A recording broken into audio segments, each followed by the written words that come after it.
Last class में हम लोग प्रॉपर्टीज या पैरामीटर कह लें वोल्टेज सीरीज फीडबैक एम्पलीफायर की जो प्रॉपर्टीज है हमको स्टडी कर रहे थे कि अगर एक वोल्टेज एम्पलीफायर या एक normal non inverting operational amplifier है उसमें फीडबैक अगर अप्लाई कर रहे हैं तो आफ्टर यूजिंग फीडबैक उसकी प्रॉपर्टीज में क्या चेंज आता है। मतलब एक वोल्टेज एम्पलीफायर के लिए हमें पता है कि आइडियली रेजिस्टेंस इनफाइनाइट चाहिए, आइडियली आउटपुट रेजिस्टेंस 0 चाहिए and gain should be very high. तो ये जो प्रॉपर्टीज है क्या फीडबैक यूज करने के बाद और इनहेंस हो रही हैं या रिड्यूस हो रही हैं। तो हमने ये देखा कि जब हमने फीडबैक अप्लाई कर लिया है और कौन सा फीडबैक अप्लाई किया है, वोल्टेज सीरीज फीडबैक अप्लाई किया है, इसको अप्लाई करने के बाद जो इनपुट रेजिस्टेंस है वो इंक्रीज हो जा रहा है किस अमाउंट से, बाय द फैक्टर, किस फैक्टर से इंक्रीज हो रहा है बताइए, 1 + a beta. Similarly output resistance जो है वो भी क्या हो रहा है, वो रिड्यूस हो रहा है bye the factor 1 + a beta. Is it clear. और नेक्स्ट प्रॉपर्टी है, नेक्स्ट अगेन वेरी इंपॉर्टेंट, क्योंकि ये जो कुछ पैरामीटर मतलब ये जो 3-4 पैरामीटर्स हम लोग डिराइव करते हैं हर एम्पलीफायर के लिए ऑलमोस्ट, क्योंकि जब भी एम्पलीफायर यूज करते हैं तो ये 4 पैरामीटर्स तो पिक्चर में आते ही आते हैं।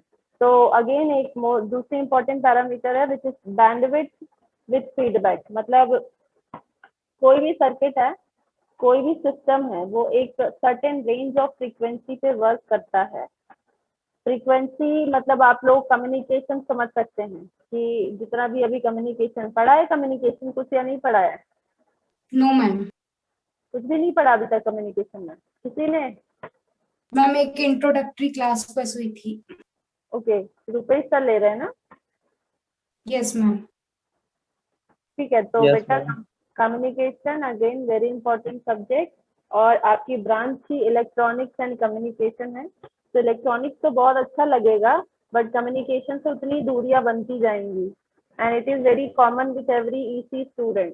मतलब सब लोग इसका शिकार रहते हैं, ये समझ लीजिए आप कि इलेक्ट्रॉनिक्स जितना ही अच्छा लगता है कम्युनिकेशन उतना ही नहीं अच्छा लगता है। क्यों? क्योंकि उतना ढंग से पढ़ा नहीं जाता है, और स्पेशली वो आपको कब इंट्रोड्यूस होता है जब आपकी आधी इंजीनियरिंग ऑलमोस्ट हो जाती है। जैसे कि अभी आपका सेकेंड ईयर का 4th सेमेस्टर चल रहा है तो उसमें जाकर के आप कम्युनिकेशन से इंट्रोड्यूस हो रहे हैं, बट ऑलरेडी इलेक्ट्रॉनिक्स का आधा बेस आप पढ़ चुके हैं। तो it is very easy to understand analogue circuit as compare to analogue communication.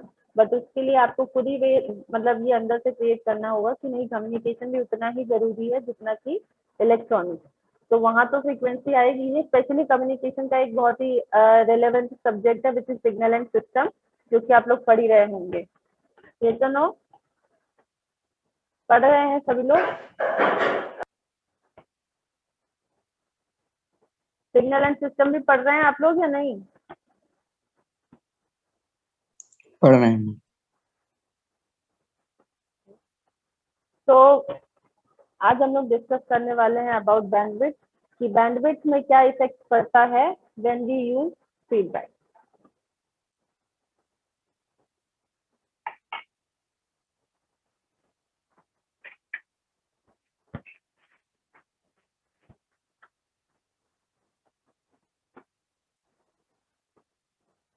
Bandwidth की एक general definition, sorry,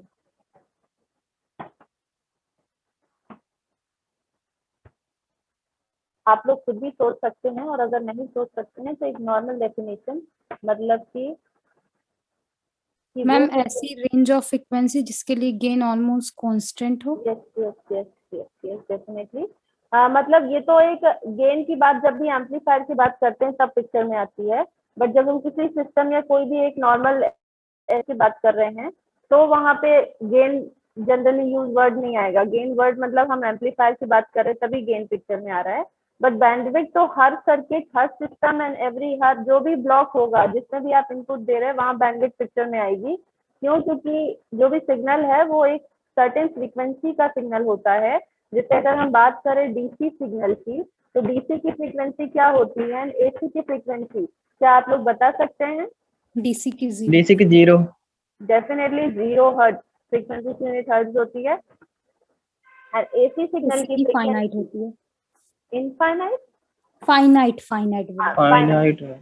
okay, finite में कुछ भी हो सकती है। अब जैसे जो हमारे घरों में सप्लाई आती है उसकी फ्रीक्वेंसी कितनी होती है, जो सप्लाई 50 आती है हर्ट्ज। वोल्टेज की 230 volt AC, this is RMS value and 50 hertz, ठीक है। Yes ma'am. इतनी फ्रीक्वेंसी का सिग्नल आता है अपने घरों में। बट जब हम जैसे जैसे और ज्यादा कम्युनिकेशन में डीप जाते जाते हैं तो नॉर्मली जैसे आप नेटवर्क आप लोग पढ़ के आ गए हैं, वहां पे भी आपने input signal end voltage current ये सब पे डील किया है, बट वहां पे कहीं भी फ्रीक्वेंसी ऐसे नहीं आई है। फ्रीक्वेंसी वहां पे आपने सिर्फ AC एनालिसिस में पढ़ा होगा, पढ़ा है। Yes ma'am, sinusoidal steady state में। हाँ, एंड स्टेडी स्टेट सिर्फ वहां फ्रीक्वेंसी का रोल आता है। और उसके अलावा पूरी नेटवर्क में आपको थेवेनिन्स पढ़ लिया, नॉर्टन्स पढ़ लिया, मिलीमेंस पढ़ लिया, सारी थेवेनिन्स पढ़ ली, बट वहां पे ऐसे फ्रीक्वेंसी का रोल नहीं आता है। क्यों नहीं आता है? क्योंकि जब आप नेटवर्क एनालिसिस पढ़ रहे होते हैं, मतलब NI पढ़ रहे होते हैं, जब उस टाइम पे जो आपका सिग्नल है उस सिग्नल की फ्रीक्वेंसी बहुत ही कम है। फ्रीक्वेंसी कम है तो उसकी वेवलेंथ क्या हो जाएगी बताइए? बहुत ज्यादा हो जाएगी। क्योंकि वेवलेंथ एंड फ्रीक्वेंसी का रिलेशन, वेवलेंथ एंड फ्रीक्वेंसी का रिलेशन बताइए। Ma'am nu is equal to C upon lambda. Nu मतलब फ्रीक्वेंसी इज इक्वल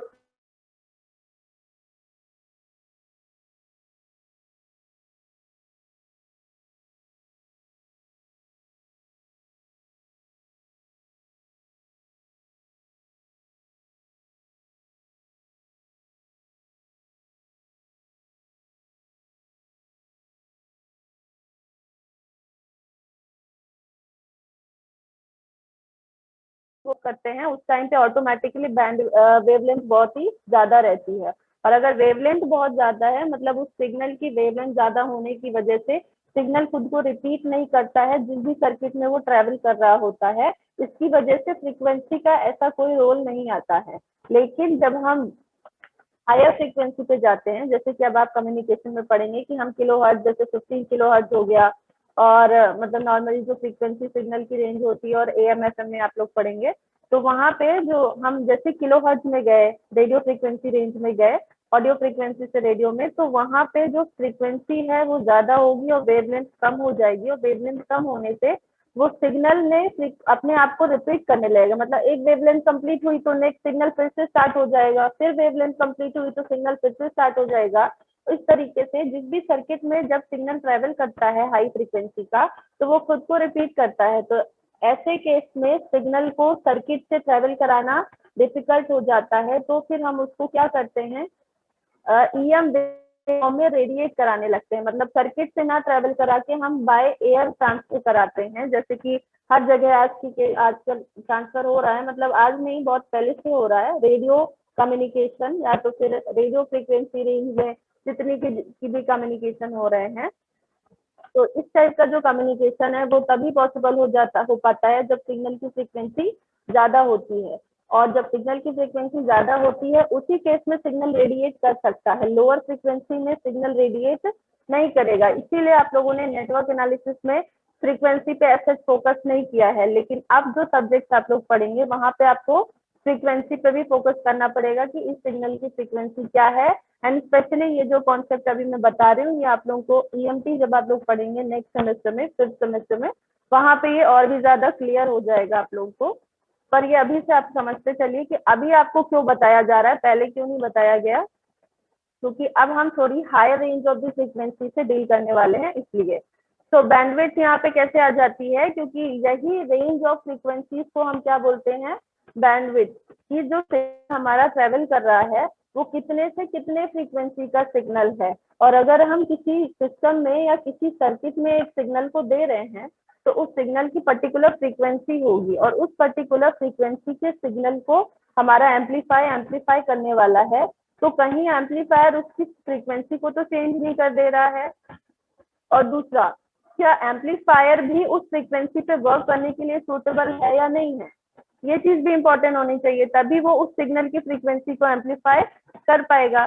तो इसके लिए क्या करना है कि हमें ये पता होना चाहिए कि जो हमारा एम्पलीफायर है वो किस ma'am range of, yes ma'am ये एम्पलीफायर एम्पलीट्यूड बस को चेंज करेगा ना, irrespective of yes frequency. Yes yes, amplifier सिर्फ एम्पलीट्यूड, अभी हम लोग देखेंगे कि एम्पलीफायर को फ्रीक्वेंसी से कोई मतलब नहीं है, एम्पलीफायर बैंडविड्थ फ्रीक्वेंसी को चेंज नहीं करेगा, लेकिन एम्पलीफायर की एक बैंडविड्थ होगी, एम्पलीफायर भी एक बैंडविड्थ पे ही वर्क करेगा। ऐसा नहीं है कि हमने एक एम्पलीफायर बना दिया है and that will work over infinite frequency range, it is not possible. तो वो जिस पर्टिकुलर फ्रीक्वेंसी रेंज में वर्क करने वाला है वो फ्रीक्वेंसी रेंज हमें पता होनी चाहिए, और उसी को ही बोलते हैं बैंडविड्थ ऑफ दैट एम्पलीफायर, जिसमें कि वो एम्पलीफायर क्या करेगा, कांस्टेंट गेन प्रोवाइड करेगा। और इसी के लिए, इसी के साथ ही एक और डायग्राम हमें मिलता है which is the diagram of gain versus frequency का डायग्राम।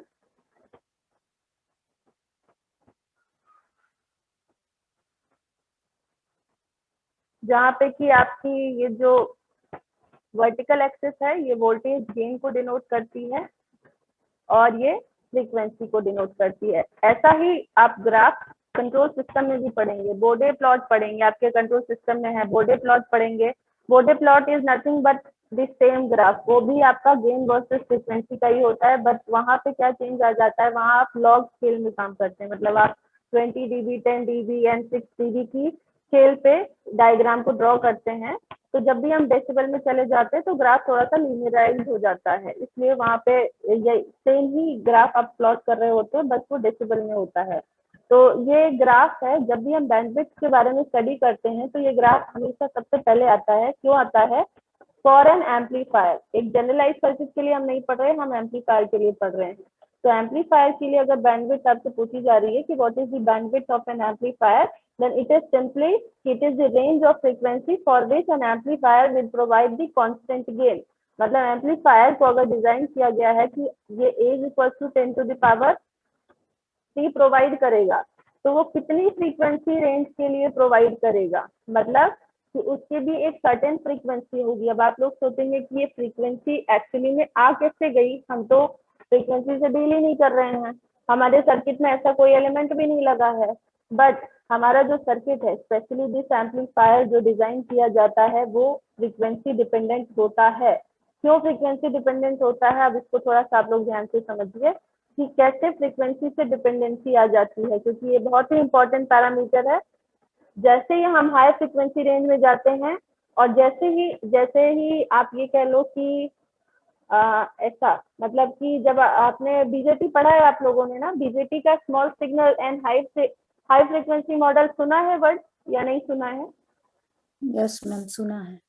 सुना है, सुना बस high frequency model, small signal model, सभी Yes, लोग ma'am. बताइए। नहीं पढ़ा तो कोई बात नहीं, वो अलग मैटर है, बट ये आपके सिलेबस में था, थोड़ा बहुत भी सुना है तो अच्छी बात है। और अगर नहीं जानते हैं, क्योंकि अगेन वही कॉन्सेप्ट यहाँ पे पिक्चर में आ रहा है कि जब भी आपने बीजेटी पढ़ा तो एक नॉर्मल बीजेटी पढ़ा, फिर उसके बाद उसको हम एसी सिग्नल दे करके पढ़ते हैं। पहले तो हम उसमें डीसी सिग्नल देते हैं तो उसको बोलते हैं डीसी एनालिसिस। डीसी एनालिसिस करके हम क्या करते हैं, उस बीजेटी का हम क्या निकालते हैं, अगर कॉमन एमीटर होगा तो ध्यान होगा आप लोगों को, वीसी निकालते हैं, आईई निकालते हैं, आईबी निकालते हैं, आईबी तो वैसे ही मिल जाता है, स्पेशली आईसी निकालते हैं, output current and output voltage निकालते हैं by applying DC signal. DC देने के बाद हम क्या करते हैं, फिर उसमें एसी अप्लाई करते हैं और उसी से बनता है एसी मॉडल या small signal model. Small signal model क्यों बोलते हैं, क्योंकि यहाँ पे जो एसी दी जाती है वो कुछ मिली वोल्ट रेंज की होती है और कुछ फ्रीक्वेंसी की होती है। तो ये एसी देने के बाद मतलब पहले हम डीसी अप्लाई कर चुके होते हैं, जबकि वो एक्टिव में, सैचुरेशन में या कट ऑफ में ये हम इंश्योर कर लेते हैं, उसके बाद उसमें हम एसी देते हैं। और सबसे जरूरी चीज कि एक एम्पलीफायर अगर हम डिजाइन कर रहे हैं तो हमारा ट्रांजिस्टर किस रीजन में होना चाहिए, बताइए? Active region. Definitely transistor should always be in active region. तो अब आप लोग यहाँ से लिंक क्रिएट करिए कि सबसे पहले हम उसको क्या करेंगे, ट्रांजिस्टर को हमें एक्टिव रीजन में लाना है। एक्टिव रीजन में लाना है मतलब हमें एक जंक्शन को फॉरवर्ड बायस, दूसरे जंक्शन को रिवर्स बायस करना है। ये करने के लिए हमने डीसी सिग्नल दिया। Is it clear? Yes ma'am. फिर उसके बाद अब हमें इससे एम्पलीफिकेशन का काम लेना है। तो डीसी की तो कोई फ्रीक्वेंसी होती नहीं है, हम एम्पलीफाई किसको करेंगे, हम एम्पलीफाई एसी सिग्नल को, क्योंकि प्रैक्टिकली अगर आप देखें जो भी सिग्नल यूज किए जाते हैं फॉर कम्युनिकेशन पर्पज और फॉर एनीथिंग, वो नेचर में एसी होते हैं जनरली। तो वो एसी सिग्नल को एम्पलीफाई करने के लिए अब हम क्या करेंगे, एम्पलीफायर का वर्क कराने के लिए हम क्या करेंगे, उस डीसी के ऊपर एसी को सुपर इम्पोज करेंगे and then we will observe कि ये जो हमारा एम्पलीफायर है उस एसी सिग्नल को कितना एम्पलीफाई कर रहा है और उससे हमारे एम्पलीफायर की वर्किंग इंश्योर होगी। ये तो हो गया स्मॉल सिग्नल तक। अब उसी में ही अब क्या करें, एसी सिग्नल में ही अब हमने क्या कर दिया, हाई फ्रीक्वेंसी पे चले गए। क्या किया, मतलब थर्ड स्टेज क्या आ गई, high frequency model. High frequency model में क्या किया, एसी सिग्नल तो रहा हमारा और वो जो स्मॉल सिग्नल मॉडल था वो भी था, लेकिन उसमें जो सिग्नल हम दे रहे थे उसकी फ्रीक्वेंसी को हमने बहुत ज्यादा कर दिया। अब फ्रीक्वेंसी को ज्यादा करने से क्या चेंज आता है, आप देखिएगा कि एक हमारे पास पैरामीटर प्रेजेंट है which is capacitor and inductor. ये दो जो एलिमेंट्स हैं इलेक्ट्रॉनिक डिवाइस के, ये जो दो एलिमेंट्स हैं, ये कैसे एलिमेंट्स हैं, ये फ्रीक्वेंसी डिपेंडेंट एलिमेंट है, यस और no? Yes ma'am. Yes ma'am. ठीक है, तो अब जब आप डायोड पढ़ते हैं तो आप दो टाइप के कैपेसिटर पढ़ते हैं, एक है ट्रांजिशन कैपेसिटेंस और एक है दूसरा कौन सा बताइए? CD. Yes, diffusion capacitance, depletion capacitance, या तो एक फॉरवर्ड बायस में फॉर्म होता है और एक रिवर्स बायस। ठीक है, ये दो कैपेसिटेंसेस पिक्चर में आते हैं जब आप डायोड पढ़ते हैं। ठीक है, एक सीडी होता है और एक सीटी। सिमिलरली डायोड से ही मिलकर के क्या बना है, ट्रांजिस्टर, मतलब कि यही कैपेसिटेंसेस आपके ट्रांजिस्टर में भी प्रेजेंट होने वाले हैं। और जब हम इसको रिएक्टेंस के फॉर्म में लिखते हैं तो XC इज इक्वल टू क्या होता है, 1 ओमेगा सी। ठीक है, ओमेगा सी, तो या तो सिंपली 1/ओमेगा सी। 1/ओमेगा सी मतलब कि अगर हमारे फ्रीक्वेंसी की वैल्यू बहुत ज्यादा है और कैपेसिटेंस की वैल्यू आप लोगों ने अभी तक जितनी भी देखी होगी, जहां भी देखी होगी, माइक्रोफेरेड में देखी होगी या नैनोफेरेड में देखी होगी, इसके अलावा कुछ नहीं देखा होगा। मिली में तो आज तक ही नहीं देखा होगा, देखा है किसी ने? मिली फैरेड किसी ने आज तक देखा है कैपेसिटर की value? No ma'am. No ma'am. ऐसा क्यों है? ऐसा इसलिए है कि जो कैपेसिटर है इसका साइज बहुत ज्यादा होता है और अगर हम ज्यादा वैल्यू का कैपेसिटर ले लेंगे तो सर्किट में हम उसको लगा ही नहीं सकते हैं।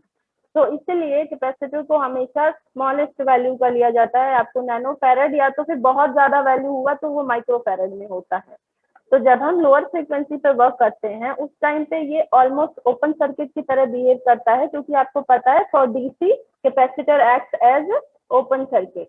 तो अगर सिग्नल की फ्रीक्वेंसी बहुत कम है तो उस टाइम पे जितने भी कैपेसिटर हमारे सर्किट में प्रेजेंट होने वाले हैं वो एक्चुअली में क्या होंगे, वो क्या होंगे बताइए? चोक हो जाएंगे। वो ओपन होंगे for DC, but for AC वो क्या हो जाएंगे, short. But for higher frequency वो प्रेजेंट हो जाएंगे पिक्चर में।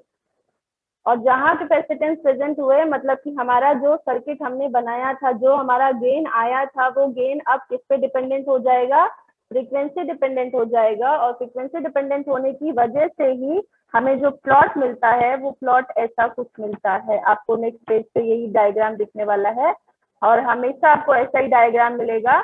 और ये स्टार्टिंग फ्रॉम 0 फ्रीक्वेंसी, मतलब ये 0 हर्ट्ज से अगर हम स्टार्ट करें तो सर्टेन फ्रीक्वेंसी रेंज तक, जिसको कि हम बोलते हैं F0 या FC, ये होती है हमारी ब्रेक फ्रीक्वेंसी या कॉर्नर फ्रीक्वेंसी, ब्रेक फ्रीक्वेंसी या कॉर्नर फ्रीक्वेंसी। और इसके बाद हमारा गेन जो है कंटिन्यूसली रिड्यूस होता चला जाता है जैसे ही फ्रीक्वेंसी बढ़ती है। क्या अब ये पिक्चर आप लोगों को क्लियर हो पाई है कि मैंने ये सब जो बताया है वो इसलिए बताया है क्योंकि अल्टीमेटली जो आप गेन वर्सेस फ्रीक्वेंसी ग्राफ बनाएंगे उसमें आपको ये सब पता होना चाहिए कि डीसी में gain was independent of the frequency, but जैसे जैसे फ्रीक्वेंसी बढ़ी तो जो इंटरनल कैपेसिटेंसेस मेरे ट्रांजिस्टर में थे, अब ट्रांजिस्टर से आप ये कंफ्यूज मत होइएगा कि सिर्फ बीजेटी या सिर्फ डायोड या सिर्फ FET. Transistor can be anything, आपका बीजेटी भी हो सकता है या एफईटी भी हो सकता है। बट सबसे पहले जो एनालिसिस किया गया वो बीजेटी को लेकर के किया गया, लेकिन उसके बाद अब एफईटी हर जगह यूज किया जाता है, वो अलग बात है। but we will study our op-amp by using the BJT. ठीक है, तो ये लेकिन ये जनरल है, ये सभी केस में अप्लाई होगा। आप कोई भी ट्रांजिस्टर यूज करिए, the graph will be same, मतलब कि गेन अगर जीरो फ्रीक्वेंसी या लोअर फ्रीक्वेंसी पे हम वर्क कर रहे हैं तो हमारा गेन क्या होगा, कांस्टेंट होगा एंड हाईएस्ट होगा, ये अपनी मैक्सिमम वैल्यू पे है। जैसे ही हमने एक सर्टेन फ्रीक्वेंसी को क्रॉस किया विच इज f0, उसके बाद हमारा गेन क्या हो जाएगा, 3 dB रिड्यूस हो जाएगा। 3 dB रिड्यूस होने का मतलब वो 1/√2 टाइम्स हो जाएगा। क्या समझ रहे हैं? अगर यहाँ पे a था तो यहाँ पे हमें क्या मिलेगा, a/√2 और 1/√2 की वैल्यू क्या होती है, जल्दी से बता दीजिए, तब याद होना चाहिए आप लोगों को। 0.707। Yes, very good, 0.707। That means अब हमारा सिग्नल 70.7% ही रह जाएगा। दैट मीन्स ये अगर हम परसेंटेज में बात करें तो initially it was complete but at 3 dB point, और 1/√2 को अगर आप dB में कन्वर्ट करेंगे that will be equal to 3 dB। और these are the numerical values जो आपको बिल्कुल याद होनी चाहिए, जिससे आप इजिली क्वेश्चन को सॉल्व कर सकते हैं। ठीक है, तो यहाँ पे जो पॉइंट आया जिसको हम बोलते हैं ब्रेक फ्रीक्वेंसी या कॉर्नर फ्रीक्वेंसी, ये वो फ्रीक्वेंसी है जहाँ पर कि हमारा गेन 1/√2 टाइम्स रिड्यूस हो जाता है। इसके continuously gain will go on reducing till a frequency जिसको कि हम बोलते हैं, इस पॉइंट की जो फ्रीक्वेंसी बोलते हैं, यहाँ पे जो गेन की वैल्यू हो जाती है वो वैल्यू होती है 1। तो ये जो फ्रीक्वेंसी है उसको बोलते हैं हम यूनिटी गेन फ्रीक्वेंसी, मतलब वो फ्रीक्वेंसी जहाँ पे हमें जो गेन है वो 1 मिलेगा। और अगर गेन हमारा 1 से कम हो गया दैट मीन्स अब एम्पलीफायर नहीं रहा, क्या हो गया, एक अटेन्यूएटर हो गया। Is it clear? क्लियर है यहाँ पे या कोई डाउट है, बताइए फिर मैम से। ये बस लास्ट में डाउट है कि जहाँ ये फ्रीक्वेंसी एक्सिस को टच कर रहा है कर्व, वहां तो ए की वैल्यू 0 हो रही है, तो एक ही वैल्यू नहीं है, यहाँ पे आपको सिंपल फ्रीक्वेंसी दिख रहा है बट एक्चुअली ये डीबी स्केल होता है बेटा, और डीबी में 0 मतलब फिजिकली मैथमेटिकली उसकी वैल्यू 1 है, इसलिए ओके मैम। ये डीबी स्केल होता है। और डीबी स्केल भी क्यों लिया जाता है, क्योंकि डेसिबल में आपको अगर 10⁶ वर्सेस 10⁻³ का ग्राफ प्लॉट करना है तो आपको ये पेज छोटा पड़ेगा, यस और नो। और Yes, अगर ma'am. इसको हमें एक छोटी सी जगह में ड्रॉ करना है तो हमें उसको क्या करना पड़ेगा, उसको हमें डेसिबल स्केल में कन्वर्ट करना पड़ेगा। इसलिए ये जो आपकी स्केल होती है वो डीबी की होती है, मतलब फ्रीक्वेंसी वाली ये भी आपका डीबी में होता है, एंड दिस ये लॉग स्केल होती है, मतलब 10 की पावर में फ्रीक्वेंसी इंक्रीज होती है, ऐसे लॉग स्केल होती है। Is it clear? तो यहाँ पे ये जो पॉइंट है ये नहीं समझ आया होगा। Yes, और ma'am. अगर कोई भी कंफ्यूजन है, कहीं भी नहीं समझ में आ रहा है और ऐसा लग रहा है कि बहुत ज्यादा फास्ट है तो आप बोल दीजिए, तो आपको फिर से रिपीट किया जाएगा, बट अगर नहीं बोलेंगे तो यस बेटा। मैम जब आपने ये बोला कि गेन की वैल्यू 1 है तो वो एटीन्यूएटर जैसे बिहेव करता है, क्या चीज वो?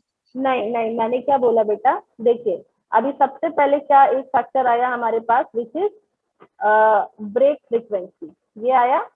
ठीक है, ब्रेक फ्रीक्वेंसी हो गई आपकी f0, जहाँ पे कि गेन क्या हो गया 1 बाय अपनी मैक्सिमम वैल्यू का √2 टाइम या 3 dB value of the maximum value. ठीक है, फिर उसके बाद एक और फ्रीक्वेंसी पॉइंट आया जिसको FA या तो फिर यूनिटी गेन फ्रीक्वेंसी भी बोलते हैं, यूनिटी गेन फ्रीक्वेंसी, जहां पे कि गेन की वैल्यू हमें क्या मिलेगी 1।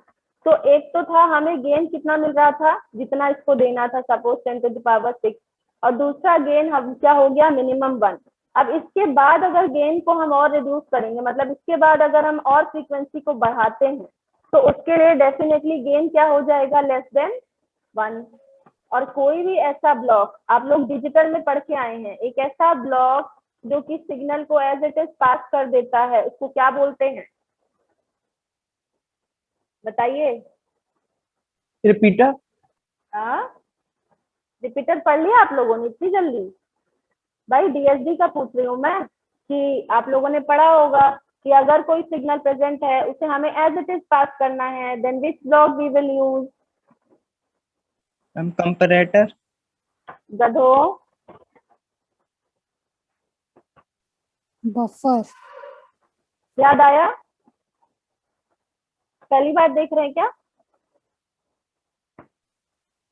पहली बार देख रहे हैं ये वर्ड? अच्छा सॉरी, ऐसा सिंबल बनाना चाहिए था क्या मुझे, तभी दिमाग चलता आप लोगों का। ऐसा कुछ पढ़ा है? Not gate. Not gate and this? Ma'am buffer है। बफर पढ़ा होगा ना बेटा, ऐसा थोड़ी नहीं कि पहली बार आप लोग सुन रहे हैं, ऐसे बिहेव मत करिए। बफर नहीं पढ़ा? आपके डीएसडी वाले टीचर से बात कराती हूँ मैं, फिर रुको। नहीं पढ़ा बफर?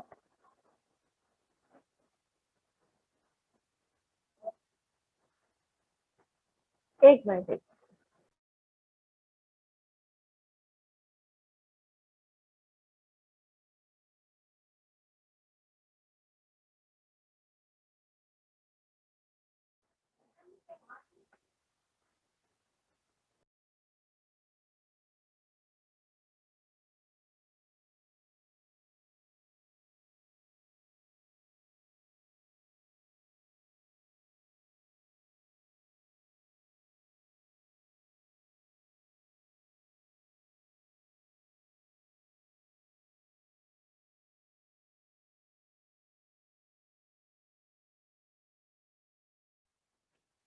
तो आप सभी को डिजिटल सर्किट में ये पढ़ाया गया होगा कि ऐसा अगर हमें जो सिग्नल है उसको एज इट इज आगे पास करना है तो वो होता है बफर। एक होता है इन्वर्टर जो कि सिग्नल को इन्वर्ट कर देता है, दूसरा होता है buffer.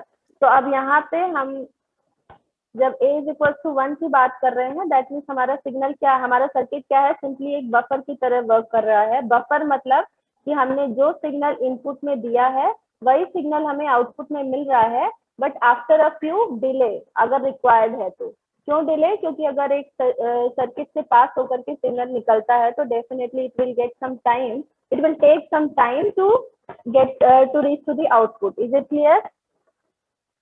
Yes ma'am. Yes ma'am. तो यहाँ पे आपने दो पैरामीटर्स पढ़े, एक है आपका break frequency, next is unity gain frequency.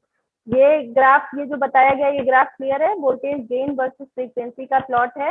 और किसी भी एम्पलीफायर के लिए दिस इज जनरलाइज, मतलब ये जब भी आप आईसी खरीदते हैं और एक एम्पलीफायर आईसी है तो उस आईसी के लिए वोल्टेज वर्सेस फ्रीक्वेंसी का गेन हमेशा गिवन होता है। ऐसा क्यों? ये ग्राफ देख करके आप लोगों को समझ में आ रहा होगा कि जैसे जैसे फ्रीक्वेंसी की वैल्यू बढ़ रही है वैसे वैसे गेन क्या हो रहा है, रिड्यूस हो रहा है। रिड्यूस, घट रहा। मतलब गेन और फ्रीक्वेंसी का रिलेशन कैसा हुआ बताइए? Inversely proportional. Proportional. Inversely proportional. तो इसको अगर हमें जनरलाइज करना है तो can we write a equation for gain and frequency कि gain into bandwidth will always be equals to constant. Yes ma'am. Is it clear?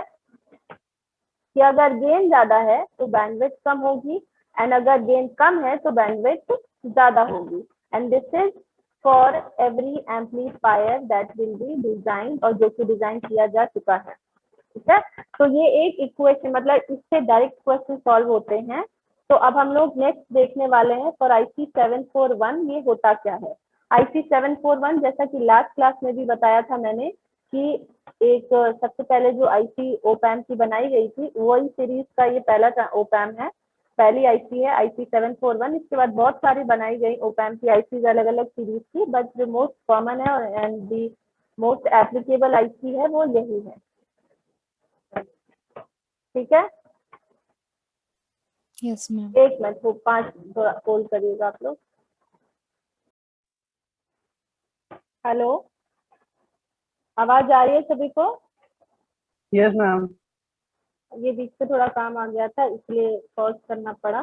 This is gain versus frequency for IC 741। आप लोगों को पहले भी बताया जा चुका है कि प्रैक्टिकली जो गेन की वैल्यू होती है फॉर IC 741 वो कितनी होती है। ठीक है, तो इसके लिए जो gain versus gain into bandwidth का कांस्टेंट होता है वो निकल करके आता है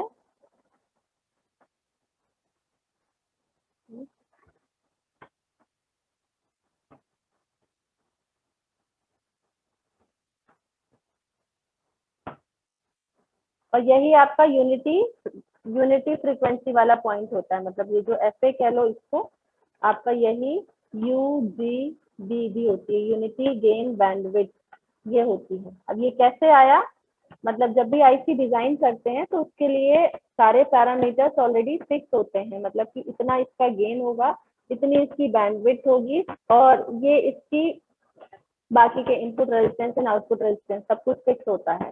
तो फॉर IC 741 जो गेन की मैक्सिमम वैल्यू है वो है 2 × 10⁵, ठीक है। तो उसके लिए जो कॉर्नर फ्रीक्वेंसी निकल करके आई वो है 5 हर्ट्ज।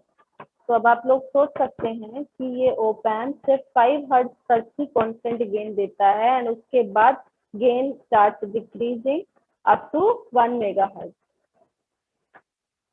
और ये क्यों ऐसा हो रहा है, क्योंकि जैसे ही फ्रीक्वेंसी बढ़ी मतलब कि जो XC और XL है, XL तो ज्यादा नहीं बट मेजरली XC का जो रोल है हमारे सर्किट में वो बढ़ता जाता है। Is it clear? Ma'am graph की जीरो क्रॉसिंग नहीं होती है? Zero crossing mean? मैम जो फ्रीक्वेंसी है जो हाँ। डिग्रेड हो रहा है फिर ऐसा finally. Yes ma'am.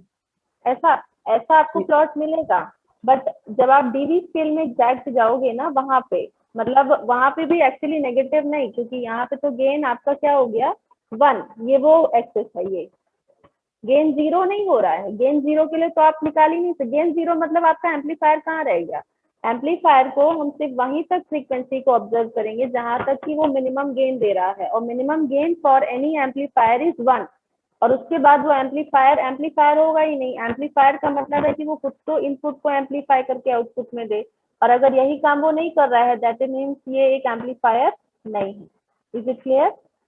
Yes ma'am. ठीक है, तो इससे जो निकल करके आता है, एंड ये समझ लीजिएगा, ये क्वेश्चन पूछा जा चुका है एग्जाम में, what is the corner frequency और ब्रेक फ्रीक्वेंसी या open loop frequency for IC 741 op amp. तो क्या आंसर होगा उसका, वो है 5 हर्ट्ज। मतलब 5 हर्ट्ज के बाद जो IC 741 ओप एम्प है उसका गेन रिड्यूस होने लगेगा। Is it clear? तो इससे अब हमें क्या निकालना है कि यही बैंडविड्थ जो अभी आपको क्या मिल रही है, मतलब 5 हर्ट्ज मिल रही है। 5 हर्ट्ज मिल रही है मतलब कि सिर्फ 5 हर्ट्ज तक हम इसको एक एम्पलीफायर की तरह काम करा सकते हैं। मैम यहाँ पे की वैल्यू क्या है? किसकी? FA की वैल्यू 1 मेगाहर्ट्ज। मैम ऐसे 1 मेगाहर्ट्ज, ओके मैम। क्योंकि यहीं पे ही यूनिटी गेन मिल रहा है इसलिए। ठीक है, तो अब जो हमें निकालना है वो ये है कि 5 हर्ट्ज आप लोगों को नहीं लगता कि बहुत ही स्मॉल रेंज ऑफ फ्रीक्वेंसी है? 5 हर्ट्ज तो इसमें हम कोई भी सिग्नल एम्पलीफाई नहीं कर सकते हैं। मतलब अभी ये एक ओपन लूप ओप एम्प की बात हो रही है, यहाँ पे हमने फीडबैक यूज नहीं किया है। ऐसा ओप एम्प जिसमें फीडबैक यूज नहीं किया गया है, लेकिन जब फीडबैक यूज नहीं किया गया तो यहाँ पे ये ऑब्जर्व किया गया कि यहाँ जो बैंडविड्थ हमें मिल रही है वो है 5 हर्ट्ज। और मिनिमम अगर अब वॉइस सिग्नल की बात करें तो वॉइस सिग्नल नहीं आ रही। Hello, yes ma'am Audible. Audible ना? तो जो वॉइस सिग्नल की फ्रीक्वेंसी होती है, कोई बता सकते हैं क्या होती है?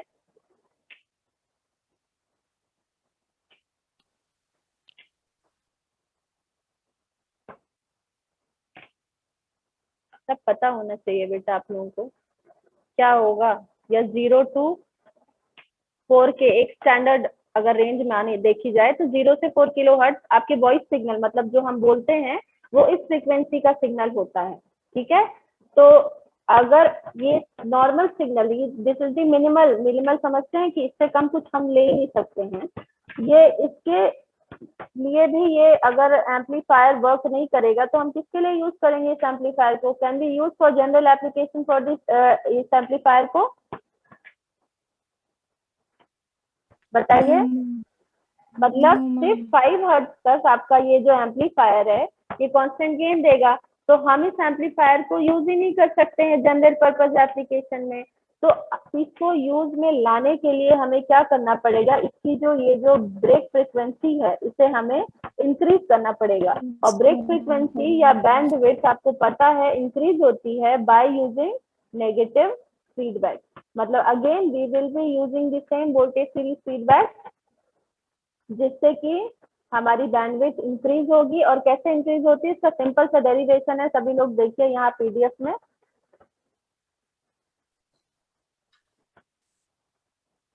सारा डिस्क्रिप्शन था, ये आपको सिर्फ समझाने के लिए था। यहाँ पे देखिए सभी लोग कि अगर हमें सबसे पहले तो यूनिटी गेन बैंडविड्थ का पॉइंट क्या हो गया, ये गेन ए मतलब open loop gain, F naught मतलब ओपन, ये हो गई आपकी break frequency without any feedback, जब हमने कोई भी फीडबैक यूज नहीं किया है। ठीक है, अब क्या हुआ, फीडबैक यूज कर लिया तो ये गेन किसमें कन्वर्ट हो जाएगा, gain will be converted into AF and F naught क्या हो जाएगा आपका एफ। अब क्या करना है, दोनों इक्वेशन, क्योंकि हमें पता है कि इन एनी केस इस ग्राफ के किसी भी पॉइंट को पे अगर आप गेन इंटू बैंडविड्थ को मल्टीप्लाई करोगे तो वो एक कांस्टेंट वैल्यू आएगी। तो आप यहाँ के गेन इंटू बैंडविड्थ और यहाँ के गेन इंटू बैंडविड्थ को इक्वेट करोगे तो भी आपको क्या मिलेगा, सेम कांस्टेंट। तो क्या किया हमने, ओपन लूप वाले गेन इंटू एफ नॉट को इक्वेट कर दिया है किससे, आफ्टर यूजिंग फीडबैक, जो गेन इंटू फ्रीक्वेंसी का मल्टीप्लीकेशन है उससे। तो उससे क्या हुआ, हमारा जो ये पैरामीटर है जो हम निकाल रहे हैं bandwidth, this will be our bandwidth, क्योंकि ये वाला जो फैक्टर है यही हमारी बैंडविड्थ है एक्चुअली ये, और इसे ही हमें क्या करना है, इंक्रीज करना है। तो अब जब हम फीडबैक यूज कर लेंगे तो ये हमारा ऐसा कुछ हो जाएगा। समझ रहे हैं, ग्राफ देख रहे हैं सभी लोग, मतलब कि गेन तो हमारा रिड्यूस हो गया है, बट जो हमारी कॉर्नर फ्रीक्वेंसी थी एफ एफ, वो क्या हो जाएगी, F naught into 1 plus A beta. मतलब कि अब जो हमारा एम्पलीफायर है, अब ये कांस्टेंट गेन एक सर्टेन मतलब इंक्रीज वैल्यू ऑफ फ्रीक्वेंसी पर देगा, जिससे कि हम इसको अब यूज कर सकते हैं सर्टेन एप्लीकेशन के लिए। Is it clear? क्लियर है सभी को? यहाँ पे क्या कर रहे हैं हम, यहाँ पे हमने वही दोनों इक्वेशन को इक्वेट किया है। इक्वेट करने के बाद हमने ब्रेक फ्रीक्वेंसी निकाली है after feedback, and break frequency after feedback is nothing but F naught into 1 plus A beta. Is it clear? कोई डाउट हो इसमें तो बताइए। नेक्स्ट हम लोग चल रहे हैं नेक्स्ट पैरामीटर में। बैंडविड्थ में कोई डाउट तो नहीं है किसी को? ओके, आगे आपसे न्यूमेरिकल भी करवाया जाएगा, so please take it seriously. Next is total output offset voltage. Total output offset voltage ये आप लोग पहली बार सुन रहे होंगे, तो एक बार इसको समझ लेते हैं कि ये होता क्या है, फिर उसके बाद इसमें हम इसको देखेंगे।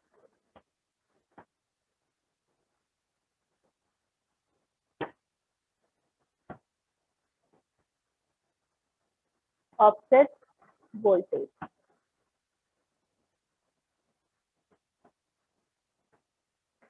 अभी तक जितना आपने ओपैम देखा है वो सिर्फ यही देखा है कि एक ट्रायंगल है जिसमें कि दो टर्मिनल्स बने हुए, एक पॉजिटिव है और एक नेगेटिव है, और यहाँ पे दो टर्मिनल है एंड एक आउटपुट हम ले रहे हैं, आउटपुट यहाँ से ले रहे हैं। Is it? इतना सभी ने देखा है, V1 एंड V2, ये गेन है। तो ऑफसेट वोल्टेज क्या होता है कि अगर हमने इन दोनों टर्मिनल्स में कोई इनपुट नहीं दिया, मतलब कि ग्राउंड कर दिया दोनों को, तो आउटपुट में क्या मिलना चाहिए बताइए?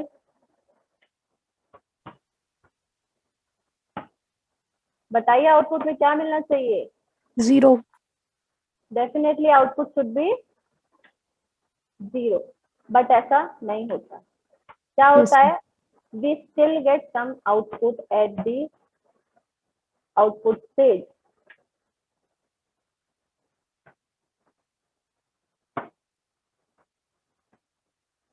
मतलब कि आपको कुछ मिली वोल्ट में समझ लीजिए कुछ ना कुछ आउटपुट आपको जरूर मिलता है। अब ऐसा क्यों मिलता है? क्योंकि जो हमारा ओपैम है, ओपैम एक्चुअली में कुछ ट्रांजिस्टर का कॉम्बिनेशन है, कुछ ट्रांजिस्टर एंड रेजिस्टेंसेस का, और यहाँ पे दो टर्मिनल्स हैं, दो इनपुट प्रेजेंट है, मतलब दो टर्मिनल है। तो इन दो टर्मिनल में अगर हमने पहले भी एक कॉन्सेप्ट पढ़ा हुआ है विच इज वर्चुअल ग्राउंड का कॉन्सेप्ट, मतलब दोनों ही टर्मिनल में सेम पोटेंशियल वर्चुअली प्रेजेंट होता है, बट अगर there is small mismatching, small mismatching मतलब हमने दोनों को ग्राउंड कर दिया, दोनों को ग्राउंड करने के बाद भी अंदर जो ट्रांजिस्टर लगे हुए हैं, अंदर जो ट्रांजिस्टर लगे हुए उनमें जीरो इनपुट जा रहा है, ये समझ आ रहा है कि दोनों ही इनपुट आपके जीरो है। तो आप एक छोटा सा सर्किट समझिए, जो अंदर की स्टेज का थोड़ा सा पार्ट है उसको देखिए बस, मतलब कि अंदर आपका ऐसा कुछ फर्स्ट स्टेज में लगा हुआ है, मतलब ये दो ट्रांजिस्टर समझ लीजिए, एक में हम V1 दे रहे हैं और एक में V2, ठीक है। ये दो ट्रांजिस्टर समझ आ रहे हैं सभी को, दोनों की बेस में V1 V2, ये समझ आ रहा है या नहीं, बताइए। मैम आ रहा यस है। मैम। ठीक है, ये आ रहा है फर्स्ट, मैम। ठीक है, ये फर्स्ट स्टेज है, दोनों को हमने क्या कर दिया है, ग्राउंडेड। ग्राउंडेड करने का मतलब होता है कि आपके जो बेस में हमने इनपुट दिया है वो जीरो है, तो उससे क्या होगा कि हमारे जो ट्रांजिस्टर हैं वो रिवर्स बायस में जाएंगे, क्यों, क्योंकि इनको हमें ऑफ करना है। तो अगर ये दोनों जंक्शन रिवर्स बायस में है तो हमें ये पता है कि रिवर्स बायस मोड में भी एक करंट फ्लो होती है, वो है रिवर्स सैचुरेशन करंट, यस और नो। Yes ma'am. ठीक है, अब ये रिवर्स सैचुरेशन करंट इस सर्किट को बनाया ऐसा जाता है कि दोनों ब्रांचेस की जो करंट है वो जा करके एक सिंगल करंट मतलब आपस में सब्ट्रैक्ट करेंगी, और अगर एग्जैक्टली दोनों जीरो हैं तो एक्चुअली नेक्स्ट स्टेज में कुछ भी नहीं जाएगा, लेकिन अगर दोनों में माइन्यूट डिफरेंस भी प्रेजेंट है, क्योंकि होता क्या है, ये दोनों ही ट्रांजिस्टर्स को हम क्या लेते हैं, आइडेंटिकल। आइडेंटिकल लेने के बाद भी उनकी जो रिवर्स सैचुरेशन करंट है, रिवर्स सैचुरेशन करंट ही हम क्यों ले रहे हैं, क्योंकि हमने इनपुट में कुछ भी नहीं दिया, हमने इनपुट को ग्राउंड कर दिया है। ग्राउंड करने की वजह से दोनों ही जंक्शन रिवर्स बायस में है, रिवर्स बायस में है तो जो रिवर्स सैचुरेशन करंट फ्लो हो रही है वो दोनों ही ट्रांजिस्टर के क्रॉस सेम होनी चाहिए, बट दिस डजंट हैपन। ये नहीं होने की वजह से जो स्मॉल मिसमैचिंग होती है वो मिसमैचिंग आपकी जाती है नेक्स्ट स्टेज में। नेक्स्ट स्टेज में भी आपको ऐसा ही एक सर्किट मिलता है और वहां पे भी स्मॉल मिसमैचिंग अगर प्रेजेंट है तो दोनों और एम्पलीफाई हो जाती हैं, and then next is output stage, और आउटपुट स्टेज में जाकर के आपको कुछ ना कुछ अमाउंट ऑफ वोल्टेज मिलता है। ठीक है, ये समझ आया या नहीं, नहीं आया समझ तो बताइए। मैम आ गया। ठीक है, तो ये जो आपको ये जो मैंने प्रोसेस बताया है, इसी की वजह से जीरो आउटपुट देने की वजह से, देने के बाद भी आउटपुट आपको कंप्लीटली जीरो नहीं मिलता है। ठीक है, मतलब कि प्रैक्टिकली अगर बात करें तो इट इज नॉट पॉसिबल कि आप ऑफसेट वोल्टेज को जीरो कर दो, बट एक्सटर्नली हम इसको जीरो करते हैं, मतलब हम इसको नलीफाई करके किसी तरीके से जीरो करते हैं, अदरवाइज कुछ ना कुछ नॉन लीनियरिटीज तो हमारे सर्किट में रहेंगी ही। तो ये तो आपने सर्किट के लेवल पे देखा। दूसरा यहाँ पे अगर आपको समझना है तो यहाँ पे ऐसा आप समझेंगे कि जब हमने दोनों ही इनपुट को ग्राउंड कर दिया है तो आउटपुट जीरो होना चाहिए, बट ऐसा नहीं होता है। Small amount of offset voltage, उसी को क्या बोलते हैं, ऑफसेट। ऑफसेट मतलब V1 माइनस V2 आपका जीरो ना होने की वजह से जो भी आउटपुट वोल्टेज होगा वो क्या होगा, वो A से मल्टीप्लाई हो जाएगा, वो A से मल्टीप्लाई हो जाएगा एंड आउटपुट आपको बहुत ज्यादा मिलेगा। क्यों, क्योंकि A क्या है आपका, अभी जब हमने फीडबैक यूज नहीं किया है वो है बहुत ज्यादा, जब हमने फीडबैक यूज नहीं किया है मतलब open loop gain is very high, तो इस वेरी हाई वोल्टेज से जैसे ही आपका माइक्रो वोल्ट भी मल्टीप्लाई होगा तो ये आपका डेफिनेटली बहुत ज्यादा वोल्टेज देगा। तो जो मैक्सिमम वोल्टेज हम अप्लाई करते हैं किसी भी सर्किट में वो क्या होता है, plus VCC and minus VEE। Then जो आपको आउटपुट में ऑफसेट वोल्टेज मिलता है is always equal to plus minus V saturation, मतलब इसी को ही हम क्या बोलते हैं, सैचुरेशन वोल्टेज। ऐसा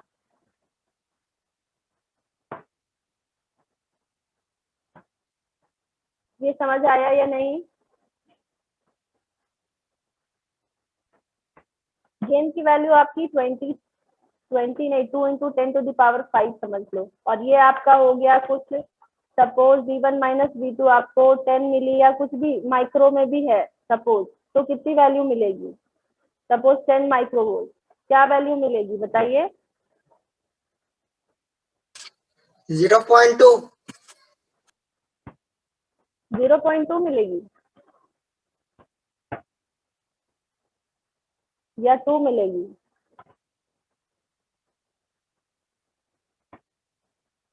2 वोल्ट।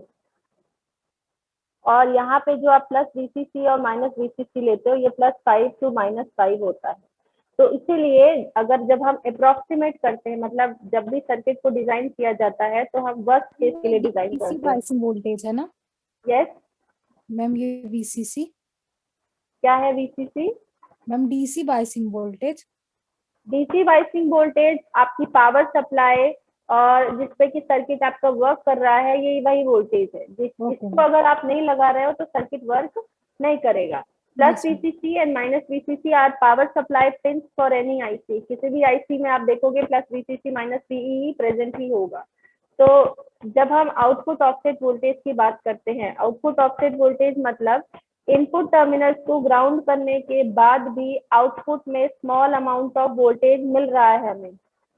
आउटपुट में स्मॉल अमाउंट ऑफ वोल्टेज नहीं, देखो इनपुट, दोनों इनपुट टर्मिनल्स को ग्राउंड करने के बाद भी अगर थोड़ा सा भी मिसमैचिंग वोल्टेज इनपुट में प्रेजेंट है तो वो इनपुट का वोल्टेज गेन से मल्टीप्लाई होकर के आउटपुट में हाई वोल्टेज को प्रेजेंट करेगा। और अगर ये हाई वोल्टेज कुछ भी हो सकता है तो हम उसकी मैक्सिमम वैल्यू को अज्यूम करके चलेंगे कि मैक्सिमम जो आउटपुट ऑफसेट वोल्टेज प्रेजेंट हो सकता है हमारे सर्किट में वो क्या है, या तो वो प्लस VCC हो सकता है या माइनस VE। क्यों? क्योंकि इसके बाहर हमारा सर्किट कोई दूसरी वैल्यू दे ही नहीं सकता है।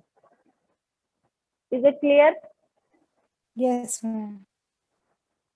तो जब भी आपसे पूछा जाएगा कि आउटपुट ऑफसेट वोल्टेज और किसी भी सर्किट का क्या हो सकता है, किसी भी आईसी के लिए आउटपुट ऑफसेट वोल्टेज क्या हो सकता है, तो वो उसका क्या होगा, प्लस माइनस V सैचुरेशन, मतलब उसकी मैक्सिमम और मिनिमम पावर सप्लाई रेंज जहां जो कि हम सर्किट में अप्लाई कर रहे हैं वही होगा।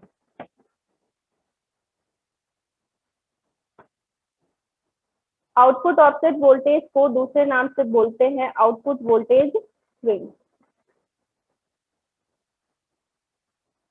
आउटपुट वोल्टेज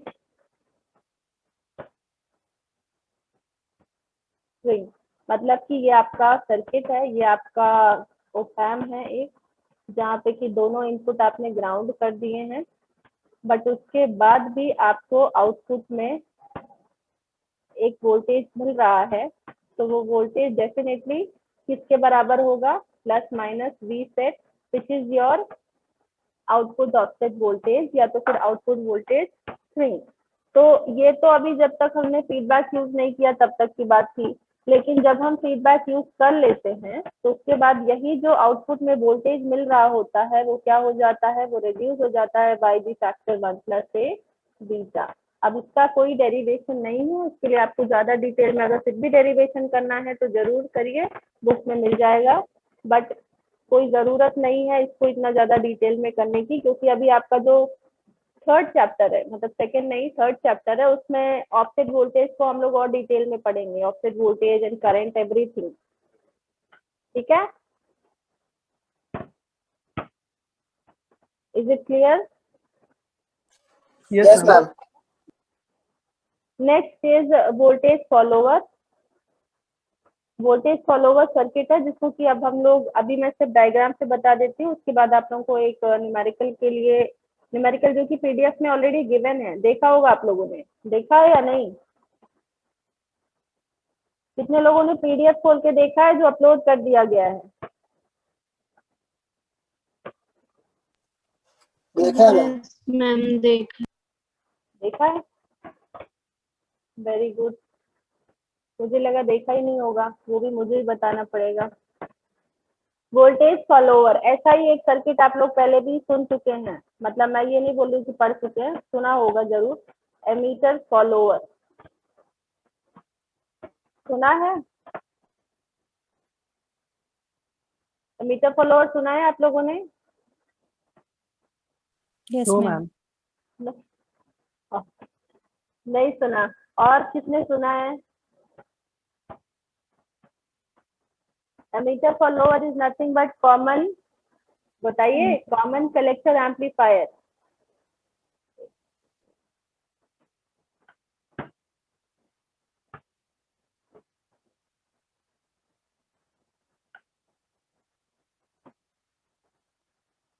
सबसे पहले आप लोग कॉमन कलेक्टर एम्पलीफायर का डायग्राम देख लीजिए, क्योंकि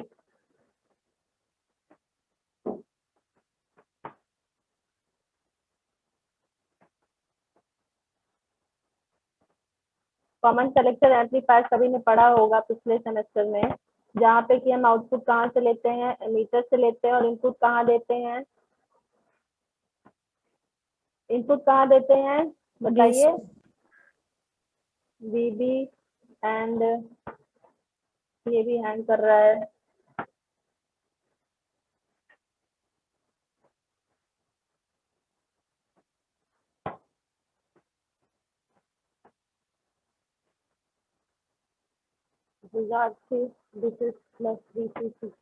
इसको बोलते हैं कॉमन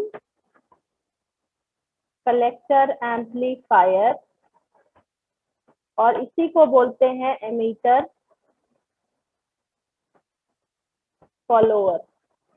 क्यों बोलते हैं एमीटर फॉलोअर? क्योंकि यहाँ पे जो हम आउटपुट ले रहे हैं वो एमीटर से ले रहे हैं, मतलब कि output follows the emitter, that means it is an emitter follower circuit. और इसकी प्रॉपर्टी क्या होती है कि यहाँ पे जो हमें वोल्टेज गेन मिलता है, मतलब इसके लिए एक तो आपने करंट गेन की वैल्यू क्या होगी फॉर कॉमन कलेक्टर बताइए, output current divided by input current, this will be your beta, and अगर इसके लिए आप वोल्टेज गेन निकालेंगे तो वो गामा होगा कॉमन कलेक्टर में, उसको आप गामा बोलो, कुछ भी बोलो, एक स्टैंडर्ड नहीं होता है, but this is the common ratio कि आपने आउटपुट करंट और इनपुट करंट का रेशियो निकाला है, मतलब वो कॉमन बेस के लिए होता है, आप सही बोल रहे हैं, बट एक जनरल रेशियो, मतलब जनरली जो एम्पलीफायर यूज होता है वहाँ जो हम गेन लेते हैं वो बीटा होता है। क्यों बीटा होता है? क्योंकि वो कॉमन एमीटर होता है। आधे से ज्यादा केसेस में जो एम्पलीफायर स्टेज में एम्पलीफायर यूज किए जाते हैं वो कॉमन एमीटर होते हैं,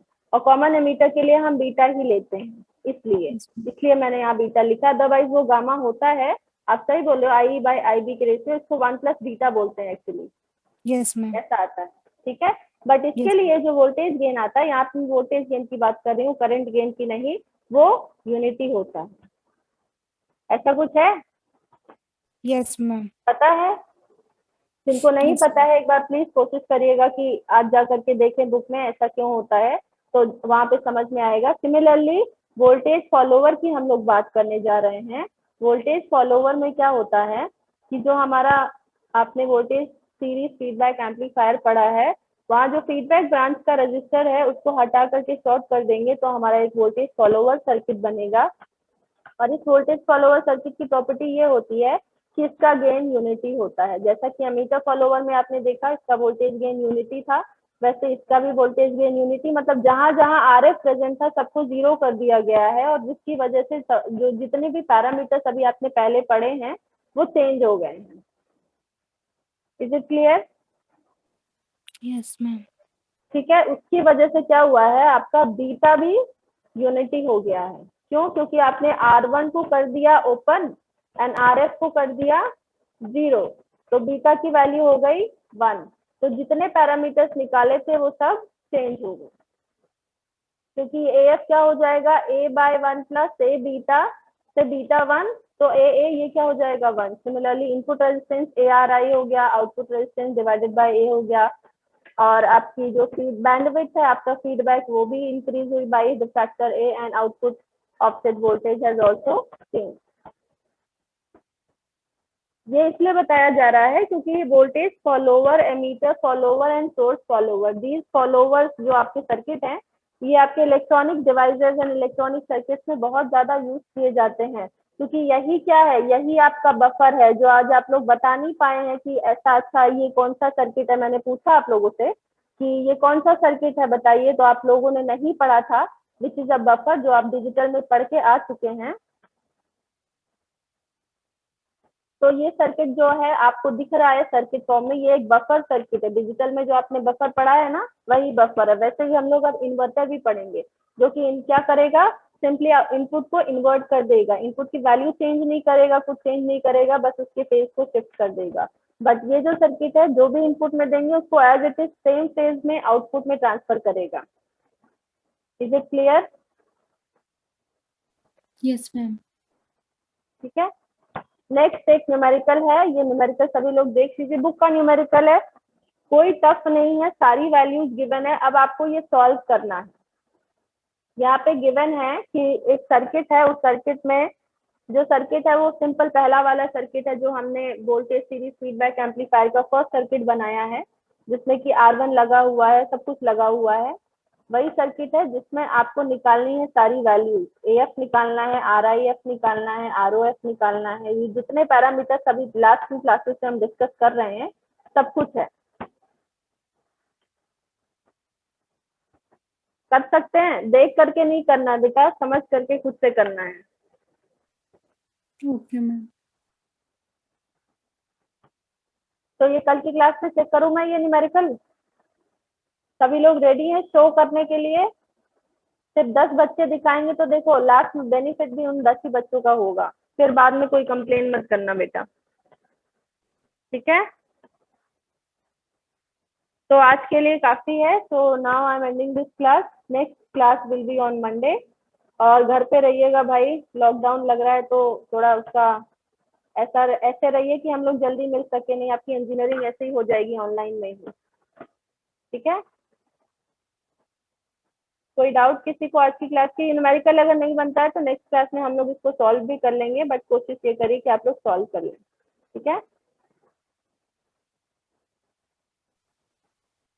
कोई डाउट किसी को? No ma'am.